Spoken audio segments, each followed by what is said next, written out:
Hey guys, Bix Weir, roadtoruda.com here with one of my best friends in the world, Will Lehr, perpetualassets.com.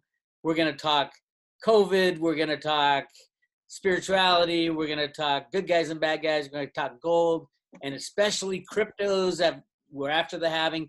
First of all, Mr. Will Lehr, thank you. And thank you for coming on the road to Ruda. How's it going down there in San Diego? It's going, brother. It's going. Thanks for having me on. It's been a little while. Holy crap. Here we are. What is today? Should I say the date? Am I allowed to say the date today? Say the date. Say it. We have no rules on the road to Ruda. Go for it.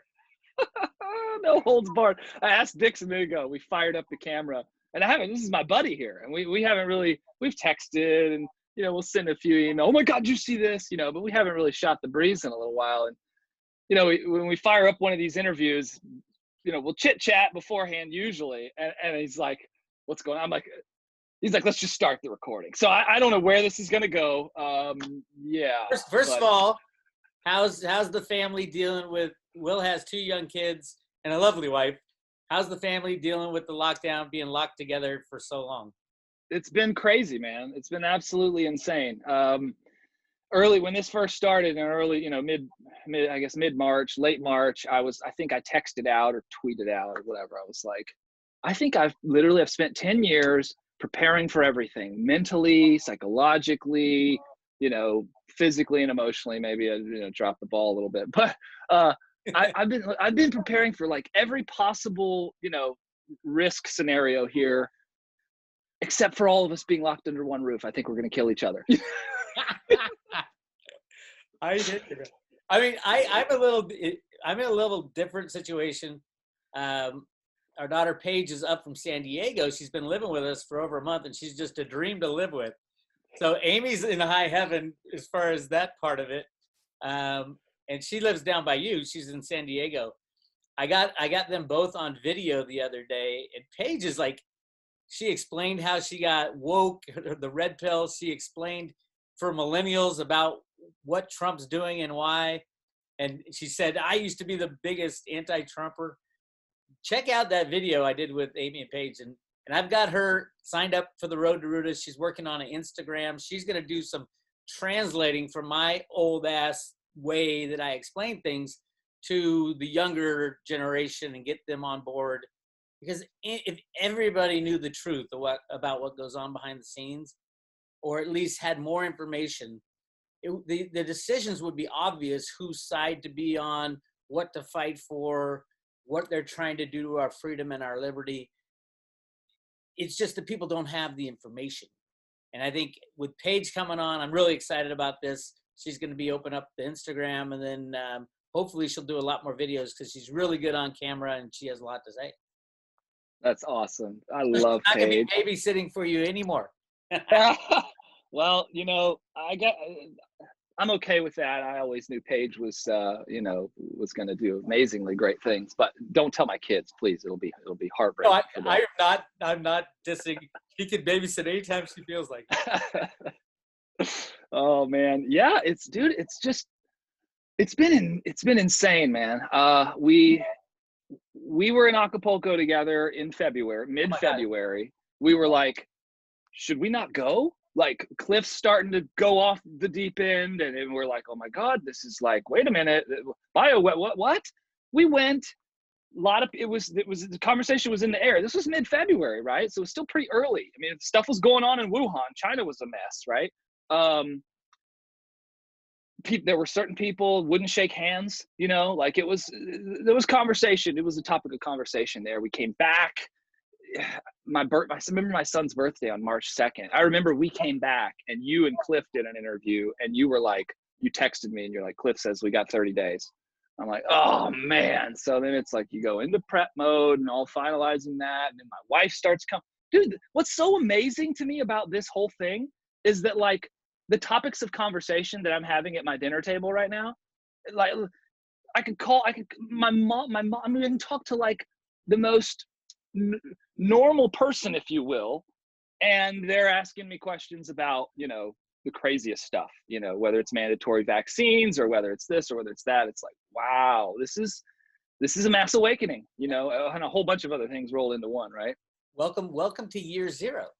I mean, we knew it would be a shitstorm, and this is it. This is what a shitstorm looks like and feels like. Let's talk a little about the vaccine thing. And I mean, literally the deep state and the bad guys, as I call them, are using this to their best advantage to get anything and everything they can get past the American people. And remember, when a law becomes a law, it rarely ever comes off the books, especially if it's taking away your freedoms. So it is so important, especially on the vaccine thing. Was it that the vaccine law that was submitted was under number 6666? Yeah, that was the home testing and tracking. I mean, testing and tracking. It's all good health. And no, that's deep state surveillance. Does anybody watch the news and watch what's going on with General Flynn and what happened there? I mean, this is out in the open, giving these tech companies the ability to track our every move. Yeah, it feels like the push is so hard that it's going to push people into waking up rather than subserviency. I mean, okay, you know, I'm out here in Southern California. There's a lot of statism and just toxic liberalism, communism, whatever you want to call it out here. And so there are, like, you get on your Facebook threads or your whatever, and there, you know, my wife's telling me so-and-so is saying this. It's like, oh my God. I mean, it's kind of terrifying what people are starting to talk about, right? But there's plenty of people all over the country that are like, what? I mean, you go look at the Bill Gates, the comments, holy crap, man. Everybody's like, dude, you're a criminal. You should be burned alive. It's like, wow. So I have hope. As draconian as things seem to continue to get, you know, I went to the beach yesterday, which was so nice to get a little breather.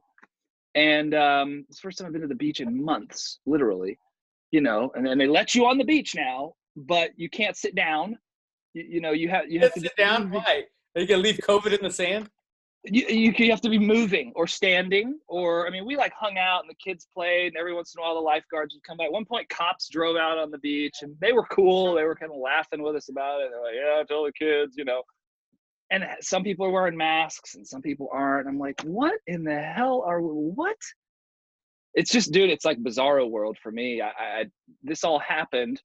My back fired up on me. I was in tremendous severe pain for basically the whole month of April on pain meds. And anyway, I'm still working through that. I got an epidural shot. I'm getting another one. It's a work in progress. If I'm a bit fidgety in my chair, you know, I always am fidgety, but oh, there's my daughter. If you hear shrills and screams, not in the office. Yeah, I don't know, man. And now I've just kind of like, I got off the pain's gone. I got off the meds, and now I'm kind of like, it's still bizarro world. Like, what?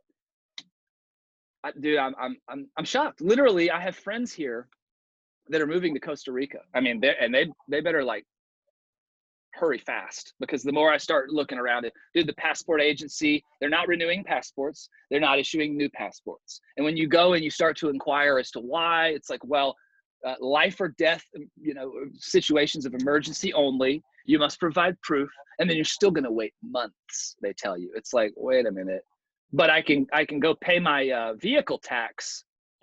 You'll take that in a jiffy, right? Online, in fact. I mean, dude, come on, man. Well, I mean, my take is, and we'll get into this in a second, that the breakaway from the past has to be painful and has to be ugly. People don't motivate unless something is painful. It's either painful sitting in the same situation. It wasn't that painful for most people. Now the pain's going to be really felt, and change doesn't come until there's really pain on the side of not changing. And I think this is the birthing process of a new system. We don't see the type of arrests that we want to see, the type of ending of the old system. We're in the pain. We're in the birth canal right now of the rebirth of our liberty and our freedom, is the way I like to look at it. And people are starting to wake up, and there's even protests in California. Now, California, Oregon, Washington, the East Coast, the Northeast, all those governments are completely populated with lefty type socialists. This is a socialist dream. You got to rely on the government for everything. You got to rely on the government for money. We've seen the results of socialism time and time again. It is so painful in the end. It starts out so wonderful. Yes, free the people, save the world, blah, blah, blah. And then ends up in pure pain, agony. And then it goes, everything collapses and it goes back to the people and making the way and freedom and capitalism. And that's just the cycle of the way things go. And we've seen it time and time again. And I think right now we're in the pain part. We're in the pain part. And as we experience the pain over the next year or two, we will hopefully not turn towards that socialistic type of solution. It is a solution in the short term. Absolutely. You know, the states in the far left and far right of the country are basically the ones that are slowest to reopen. Why? Because they want people addicted to these government support groups, the payments to people, the extended unemployment insurance, the extended benefits, the extended everything. You look at the Democrats' $3 trillion bailout package that they put in, it is every single Democratic socialist leader's wet dream. Not the people. The people don't really understand, I don't think. That's basically, I think they just don't understand how destructive socialism is. We're already seeing people don't want to go back to work because they make more money sitting at home. I mean, how is that good for any society in the long run? I don't know. So I think we're in the birth canal of something big, and it's painful. And hopefully we're going to have two choices. We're going to say, okay, we're going to have the government take care of us for the rest of our lives, which will be very short-lived if it's that, because as we have seen, governments don't make the best leaders or controllers of lives. If anything, they're going to take what you have and give it to people that will vote for them, whether they have something else or not. They want everybody equal, and that has never worked. It never will work, but it might take that kind of pain to get us to change. I hope not, and that's what I'm fighting against. I'm fighting for liberty and freedom and against the socialism, even no matter how scary it gets. But what's your take on the outcome of this current situation? Do you think we're going to lean more towards socialism, where the government takes care of people, or will we break free, truth come out, and lean towards a more free society? Call it capitalism, although I don't call it capitalism because we've never seen capitalism. There's never been a society, a system run on capitalism, because there's way too many regulators and government intervention and bailouts. That's not capitalism. So what's your take, Will? What do you think will happen over the next year as we go through this process? I suppose, Bix, that is the will of the people, right? And are we a unified populace? That's an important question that we ask ourselves. I don't know, man.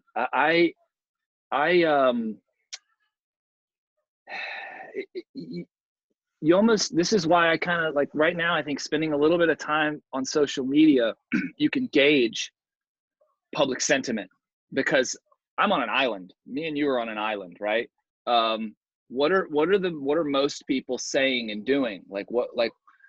And I'm still trying to get a grasp on that. And I think that narrative is even shifting back and forth, different states, different areas, different, now there's all this fear porn being pumped back out about this new strain or whatever, the tax children. The children. That's their next plan. Scare everybody about the children. Scare everybody about the kids. I just, for me, I got really concerned about this thing early on. And I'm not saying it's a hoax. I'm not saying it's fake, but I'm saying I got concerned real early on, took a lot of precautionary steps. I'm still taking copious amounts of vitamins, right? But here we are months later. Like, I'm in Southern California. I'm not in New York. So maybe I would have a different tone if I was in New York. But here we don't have overrun hospitals. I don't know anyone the people I do know that have gotten the virus are in New York, uncles, and they've recovered. you know, and I know some people haven't, like some people have died. A lot of people, you know, my sentiment is we should be, I got serious about this thing months ago. We all socially distanced. We stayed home in place. We quarantined, whatever you want to call it. Like, but the only reason we agreed to that was because of the flattening the curve for the hospitals, so the hospitals can handle it. That was the only reason. Now, especially in California, hospitals are empty. They're laying off people. Wide open. So why are we still on lockdown? Yep. And this, I think, is the question, Bix, that needs to be posed on Facebook to all these people that are having these conversations. It's like, guys, we agreed to stay home and close our businesses and, you know, shut down our economy so that we could protect our hospital system, so we didn't overrun the hospitals and look like Italy, North Italy. And okay, the hospitals are not overrun, crisis averted. Now what? Why are we talking about more? Why are we extending lockdowns? Why are we, dude? Honestly, man, everybody's entire way of life has changed. I have 2 kids. They were in the school system. Now they're not. Now we're realizing how much better it is that they're not. Now we're all these things, man. All these things are coming up. What do I think it looks like? I think, my hope, of course, is that this is a mass awakening that's taking place, and that there will be enough critical mass, there will be enough percentage of the population that will awaken to enough of a level to say, no way, not happening. And the other, whatever percentage of them that want to take vaccine and, you know, take the government cheddar and all that stuff. Like, I don't know. Right. Like, I see. That's their right. Go ahead, take a vaccine if it makes you feel better. But you can't force everyone else to. You can't force new laws. You can't, like, I don't know, man. The division that I'm seeing play out is pretty pronounced, because this is a health pandemic, because this is a question of health safety. So people are gonna, and now when it goes to the kids, dude, watch out, man. You start. For me as a parent, the vaccine argument the last decade, you know, going through my awakening process and just learning about the whole vaccine industry, and oh my God, it's so unbelievably criminal. Like, it's beyond, it's past criminal. Anyway, like, and what's crazy is, in California, when I moved here 6 years ago, there were a few interesting things that I noticed. Okay, the statist sort of liberal mentality, if you will, but there were a few things that we agreed on: GMOs, vaccines. You know, those were the 2 big ones, right? In California, there was a huge anti-GMO push and a pretty huge anti-vaccine push. Of course, then the state mandated vaccines. I mean, that was last year, right? Or 6 months ago. Yep. The state mandated vaccine. It put a big curveball in our thing, because we've been riding on this exemption, this some health exemption. They've done away with them all. And so now it's like, well, then my kid's not going to go into I'm not going to vaccinate my kids. I'm not going to dude, when I was a kid, it was like, I don't know, 10 inoculations in a decade over a 10-year period. Now I think it's 80 something before 24 or 36 months, 80 something. And they cram a bunch of them, 5 in 1 kind of thing. So, but dude, it's so insane. They're literally forcing us. The state of California, anyway, has already started this process with the mandatory vaccines for schooling. It's like, if your kid's going to go to school, they have to be vaccinated. Okay, so that started its trickle down thing. Well, a lot of people are homeschooling now. Now it's just, dude, we're talking about getting out of here in the time of COVID. I'm like, well, where am I going to go now? I hope that it's clear that a mass awakening is taking place. There's no really debate about that. The fact that, like, my wife and I are having the conversations that we're having right now, that family and friends and people are having all these conversations, it's a mass awakening. Yep. So that's a really, really good thing. Hopefully that can generate enough critical mass. Well, let's talk about this, and we're moving on to segment 2. So we're gonna split this up into 3 segments. Segment 2 is gonna be about the awakening. can we beat the bad guys and things like that. So stay tuned on the road to Ruta for part 2.